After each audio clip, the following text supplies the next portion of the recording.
ડભોઈના ધારાસભ્ય શૈલેષ મહેતાનું ફરી એક વિવાદિત નિવેદન વાયરલ થયું છે। 7મી નવેમ્બરે યોજાયેલ થુવાવી જિલ્લા પંચાયતના સ્નેહમિલન કાર્યક્રમમાં તેઓએ કહ્યું કે પત્રકારો ન હોય તો ખુલીને બોલી શકાય। તેઓએ વધુમાં જણાવ્યું કે જ્યાં સુધી થુવાવી જિલ્લા પંચાયતમાં કોંગ્રેસની સીટ હતી ત્યાં સુધી ગ્રાન્ટ નહોતી મળતી અને સ્વાભાવિક છે કે વિપક્ષમાં હોય ત્યાં સુધી ગ્રાન્ટ ન મળે। ભાજપમાં આવ્યા બાદ 15 કરોડની ગ્રાન્ટ ફાળવવામાં આવી હોવાનું તેઓએ કહ્યું। તેમના આ નિવેદનનો વિડીયો કોઈએ ઉતારી લીધો અને હવે આ વિડીયો વાયરલ થઈ ગયો છે। સ્વાભાવિક છે ને, આપણી વિરુદ્ધ હોય તો ગ્રાન્ટ કઈને મળે આટલી વાર? અહીંયા તો મીડિયા નથી આજે એટલે જરા બોલવાની થોડીક મજા આવે। તો મીડિયા હું ઊભો થઉં છું એટલે જો આ ચાલુ રહે કે ભાઈ બંધ કરી દે ને, આપણે લાઈવ કરવાની કોઈ જરૂર નથી।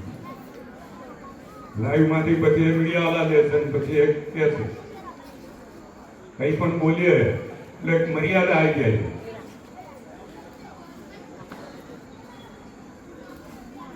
અને મર્યાદા ના હોય તો બોલવાની તમને સાંભળવાની મજા આવે।